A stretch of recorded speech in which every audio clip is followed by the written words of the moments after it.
Have you ever stopped to think about our school system? I mean, really think about it. Is it actually designed to help every kid flourish, or is it more about forcing them into a one-size-fits-all box?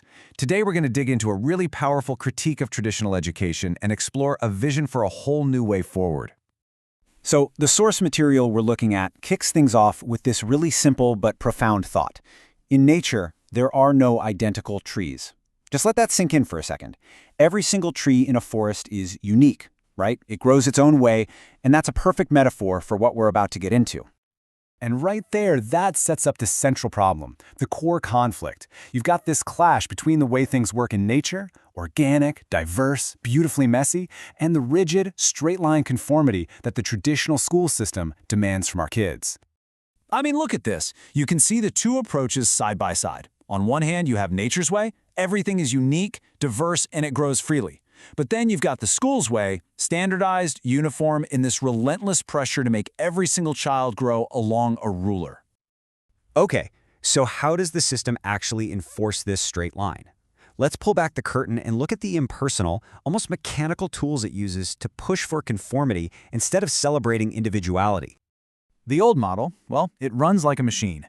And that machine is powered by a few key parts: standards that everyone is expected to meet, tables that chart progress in black and white, and, of course, performance metrics. You know them as grades that boil down a child's entire learning experience to just a single number or a letter. But here it is. Here's the fundamental flaw, the one critical question this whole system just completely ignores. It never, ever stops to ask why.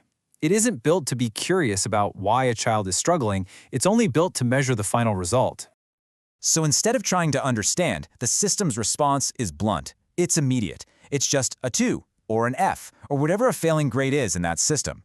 The judgment is made, a label is applied, and the system just moves on, leaving that child to figure it out on their own.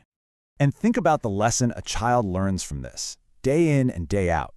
It's not about math or history. It's a psychological lesson. They start to believe that if they can't fit into that rigid framework, then the problem must be them, not the framework, but them. You can see how this daily lesson creates a really deep and damaging conflict. And that brings us to the very real human cost of it all. It's a constant battle between the goals of this impersonal system and the most basic needs of a developing human being. And this right here, this is the core argument of our source material. We've been looking at it all wrong. The problem isn't the kid who can't fit the mold. The problem is the mold itself, a system that refuses to bend or adapt to the actual person. This next line, wow, it's pretty chilling when you really think about it. It treats the system like this cold, uncaring entity. Because the system doesn't need a unique, thinking, feeling person. It doesn't care about their personality, their curiosity, or their struggles. So if the system doesn't need a person, what does it need? It's simple. It needs a result, a data point, a grade.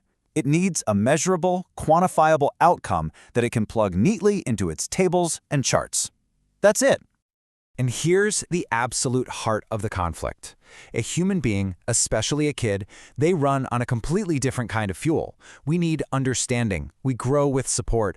We get excited about learning when we have some choice and a say in what we're doing. The system and the human are basically speaking two different languages. So if that's the problem, what's the solution? Well, the source doesn't just critique, it proposes a new model, one that's built on a radically different and much more human philosophy. This new way of thinking starts by fixing the biggest failure of the old system. Instead of starting with standards, it starts with a question. It starts by asking why, or to put it another way, for what purpose.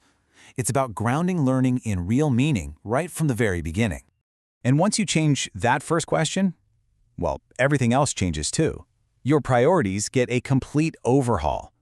So where the old model was laser-focused on the grade, that external validation, this new model is all about developing an internal skill, the actual ability to think for yourself. And the ultimate promise of this new model? It's simple, but it's absolutely revolutionary.